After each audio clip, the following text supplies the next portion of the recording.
So, Ark, I'm sure we all know it very well, and I certainly do. I've been playing the game for a while, and I feel like a lot has changed to the Ark experience of 2015, and I think that is just general fact as well, from UI changes to game changes to new maps being released to creatures coming out.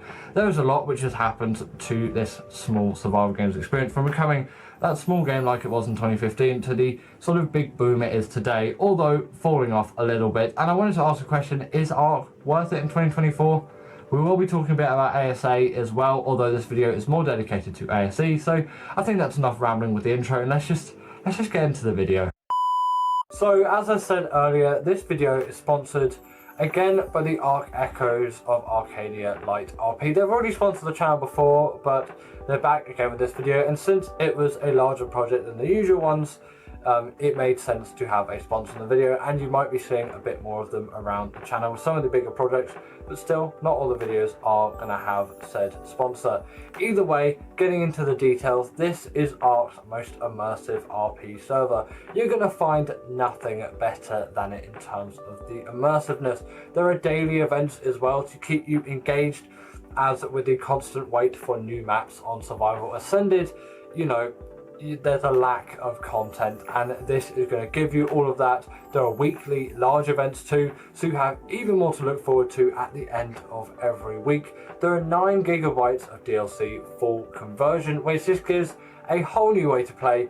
There is a fresh wipe as well, or there was recently, so it is a perfect time to get started on the server. They do wipe regularly, so really any time is a perfect time to be on the server. There are 12 unique base classes, 60 mods. There is an active admin team, so if you have any issues at all, you can always contact them and they will help you out. They've definitely helped me out with anything that I've needed them to deal with. There's 100 unique and rare hidden quests. There are over 75 creatures. All the DLC creatures are there, and there are unique rare artifact class tames. Is there really anything more you need from an Ark server? It is Survival Ascended only, but still, if you have Survival Ascended, it is definitely the go-to server. You should definitely check it out. So, down to the business of the thing, Ark Survival Evolved released in the summer of 2015, and obviously in early access, which it remained for quite a while, but then it did obviously get out of it. The game was played quite a lot at release by a few YouTubers out there. Irelistic Squid and Ashdub are the two notable ones for me. I really enjoyed their playthroughs of the game. Sadly, you can't watch Ash's playing of Ark anymore, and it has been that way for quite a while, but you can still watch all of Squid's videos with Ash too. My favourite one is the Giga one with Tiny Tim. I reference it so many times in my top 10 videos. You know, you can clearly see where all of this inspiration has come from. Jurassic World also came out at a very similar time frame too, which definitely did boost the game's initial success.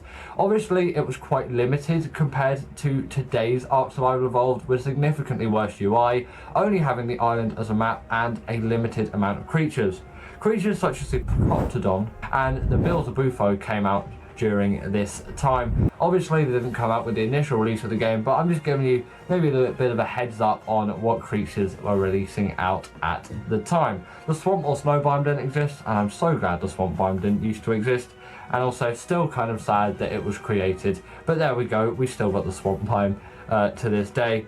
Also, Ark was very fresh at the time, and I feel it lacks that maybe in today's experiences of the game. Ark just maybe seems a little bit bloated in today's society, or just today's world of gaming, because maybe Ark doesn't have the best of reputations right now, especially Snail Games, but we'll get onto that a little bit later. Let's move on to Scorched Earth. So soon, Scorched Earth came out. I think this was 2016, at least it should be, as far as my dates are concerned, with a very new and diverse desert map with creatures to gush on like the mantis and even the deathworm. Although you couldn't tame it, it was definitely a cool addition. And we can't forget about the wyverns, which I'll talk about in just a little bit, but I want to talk about Scorched Earth's weather first, as I think this was quite a notable thing from the map. In Ark Survival Evolved, up to that point, you've just had the just general clear weather, Then obviously you had mist and you had rain, and that was pretty much it. You could get some snow in the snow biome as well, because it had obviously released at the time of Scorched Earth's existence. But still, I think all this dynamic weather with things like sandstorms and heat waves really add a lot to the game, and the Phoenix was a challenging tame for many, and I think it added a lot to the game as well. The Wyverns were probably the biggest thing to come out of Scorched Earth though, according to many. Obviously the Wyvern Skulls, or Wyvern Trenches, whatever you want to call them, were located, I think, at the top of the map in Scorched Earth, as far as I'm concerned. Let's hope that I got that right. And obviously they'd require you to steal their eggs out of their nest. It was a completely new taming method at the time. Before that, it had been passive tames and knockout tames, obviously mainly knockout tames. Looking into some of the newer maps as well, there is a lot that has been added in terms of tame methods, but again, this was a really big step, and the Wyverns were just so cool. And really, can't forget about the Jabbar as well. He's just a really cute dino.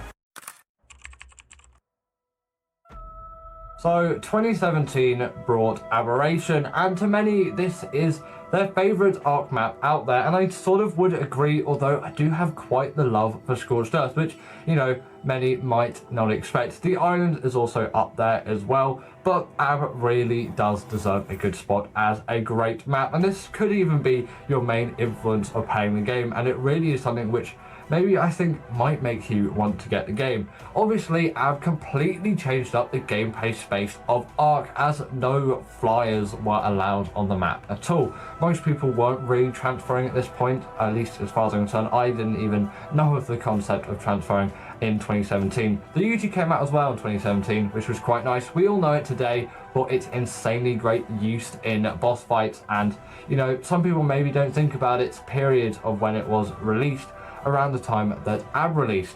Obviously the surface is very hard to reach on Aberration, only being accessible at night time and still flooded with loads of monsters. It added a new sense of diversity, with obviously the map being underground, because the surface is only accessible at night time. Loads of creatures there, obviously you're going to be underground, and the reason for this is the planet is just so hot during the daytime, there is no chance. And obviously the routes up to the surface are quite lengthy as well. We got creatures like the Rock Drake and the Reaper in Ab, and obviously the Nameless as well, but less notable. The Shinehorn, can we forget about that thing? There seems to always be sort of a cute creature with every map, at least to this point. You've sort of got the Otter on the island, you've got the Jabbar on Scorched Earth, and you've got the Shinehorn on Ab. And obviously the Bulldog is there as well, which is maybe more memed, as it's sort of a really cute but really ugly anglerfish dog thing. I really do like the design of that creature though, but the Reaper is probably, not the Reaper, sorry, the Rock Drake and the Reaper, both of them are the most notable creatures from the map. The Rock Drake is such a great glider, and it added a lot of diversity into the way that people saw traveling around the map. And the Reaper just had such a cool tame method, with a Reaper Queen having to impregnate you after you've damaged that Reaper Queen in like until below 1,000 health, as far as I'm concerned, and, you know, then having to gather loads of XP and then have the baby literally kill you when it came out of you, at least most of the time.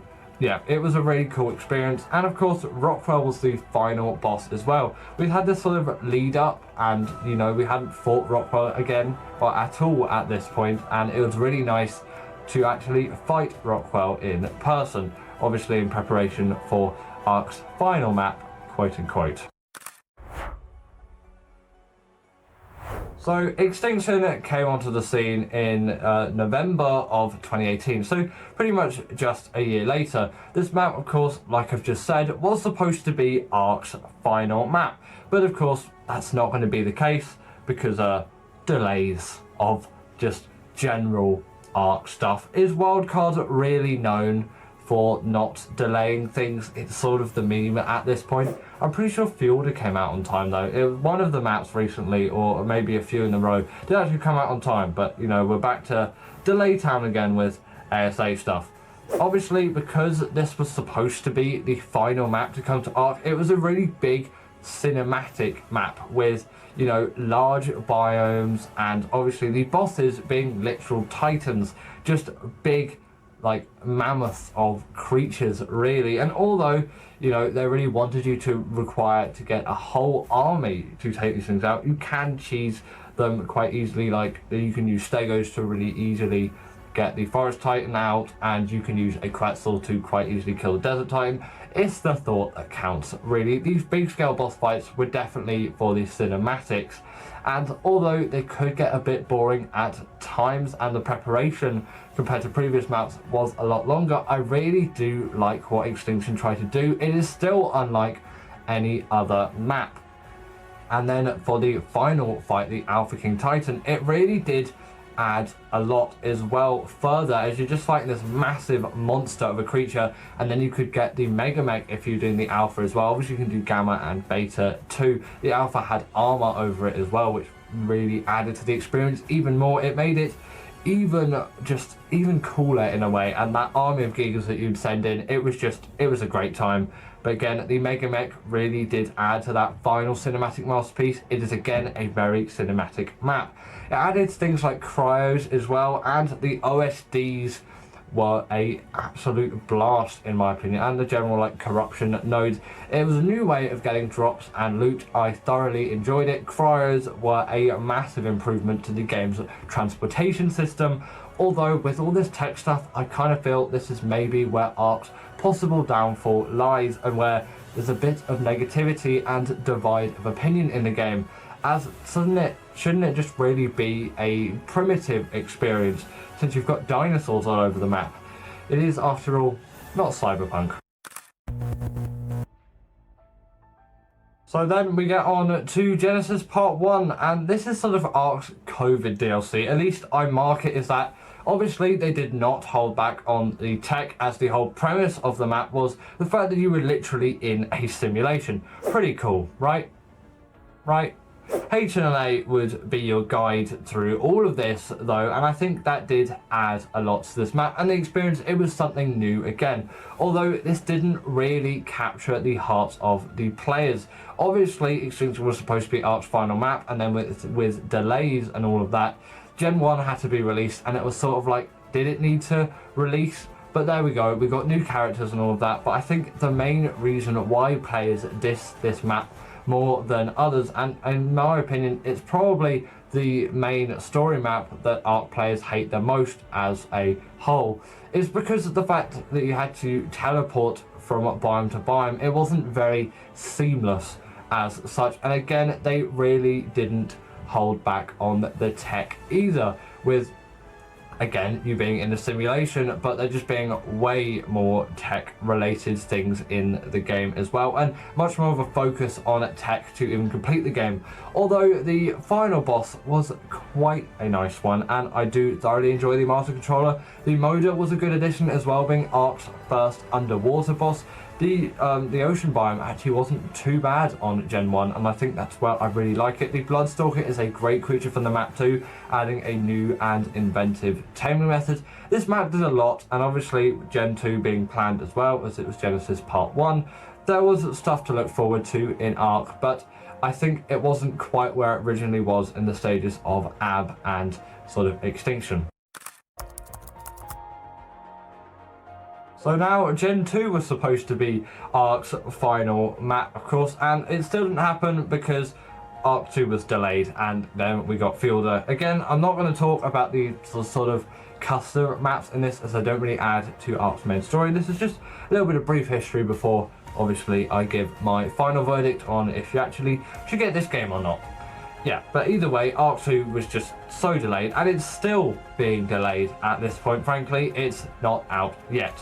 In Gen 2, you did have to face Rockwell again though, again cementing the fact that this was supposed to be the final map. And, you know, it is a really, really great one. I love the Rockwell fight in this. It is far superior to the one on Ab. I'm sorry, but it is just way more cinematic, and I love all the tentacles that you have to face, and then the cinematic cutscene at the end. And that simply wasn't a thing Ark did when Ab came out. So, you know, I guess it makes sense why Ab didn't have all of that, but the game had really evolved at this point to become a bit more of a cinematic masterpiece, and the quality of all of this and the quality of the boss fights had definitely improved, and this is something which I think you can definitely see improving in later maps.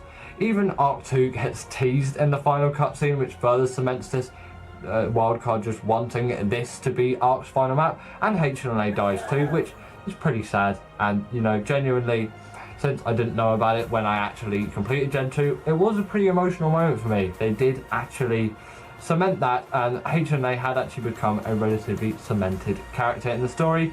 It was sort of predictable, but also you wouldn't expect it. Sorry, spoilers as well, but you probably should have played Gen 2 by now. It is it's quite an old map at this point. It came out in 2021.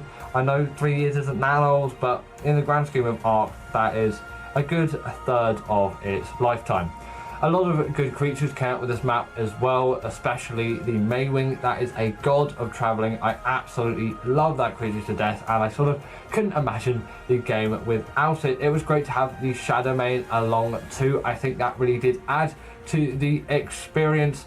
And you know, with the Maywing, we got realistic milk animations. That's lovely, isn't it? I love realistic milk animations. I'm not sure if we needed that, but we got realistic milk animations, and we got the Noglin as well.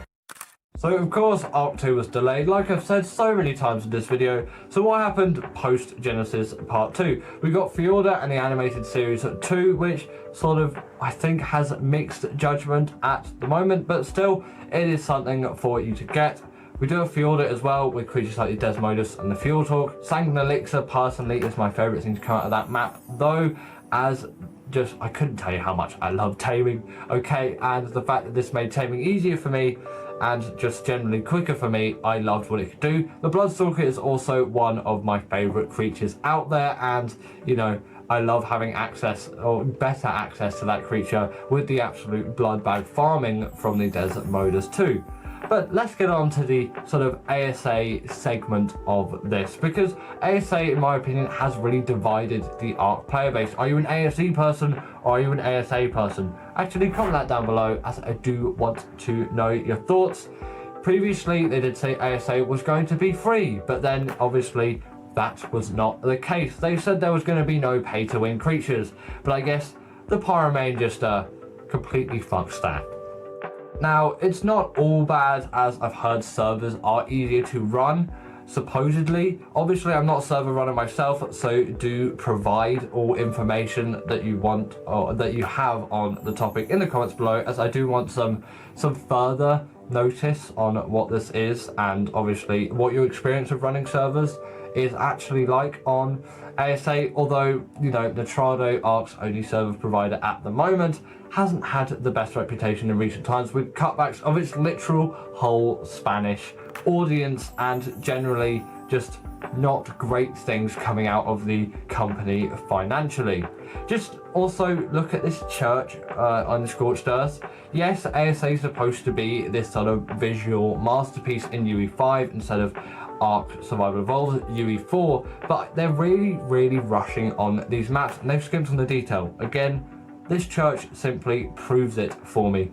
Arc Survival Ascended, like I've said, has sort of split the community in half, or rather 2/3 and 1/3, because frankly, Survival Ascended player rates are dropping, and more people are either going back to ASE or simply just stopping all of their Arc playing again. This has happened before in previous times with Arc, where people have just had a lot of negativity around the game and then they've left it, but currently this is the worst that we've seen it yet.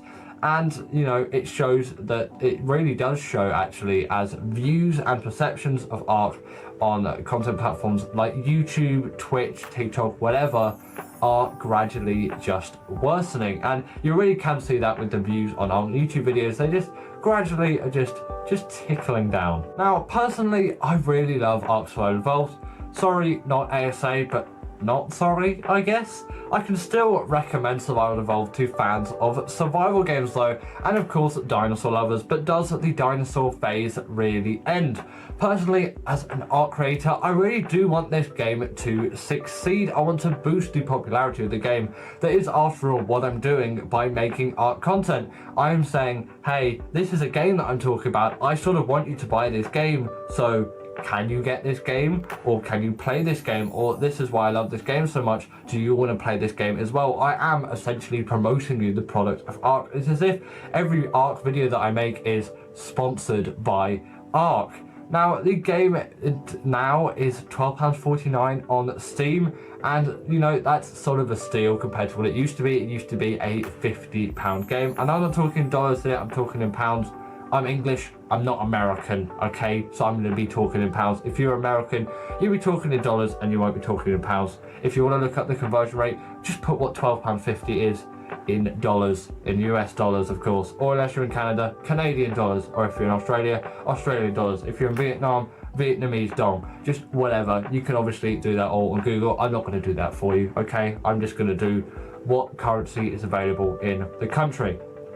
Also, the Genesis expansion is actually now the most expensive thing in the Ark Survival Evolved package.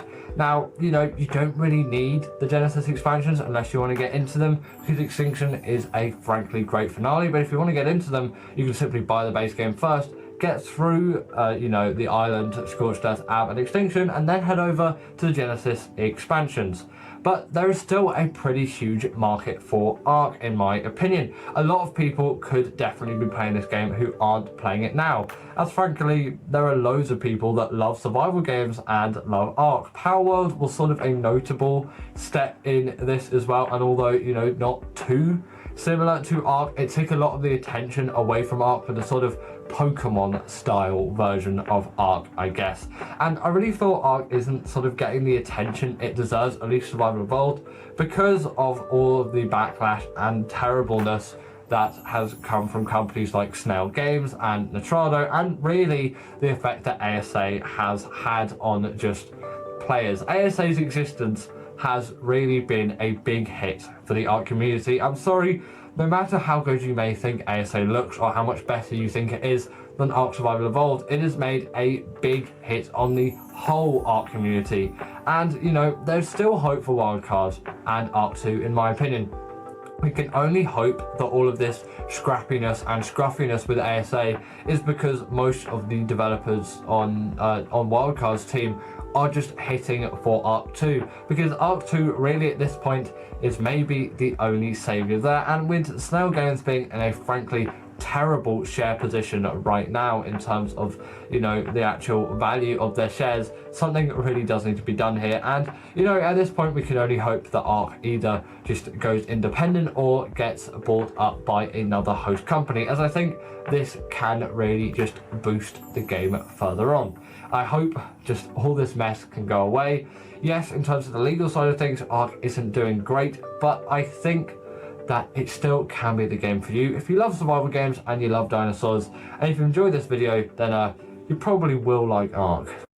But anyway, that about wraps up today's video, and I can only hope that you enjoy this one. Also, what do you think of the new style? Because, you know, the channel's changing, like I've said, and I'm doing a new thing.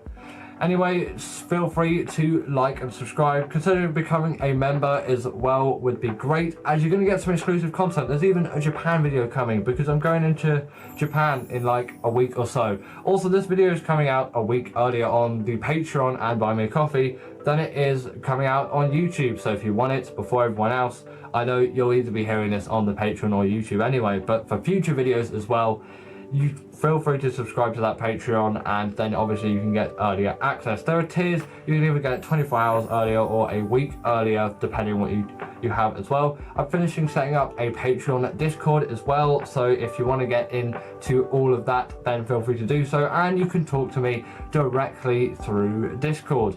But I hope that you've enjoyed, and at this point, I hope you have a great day.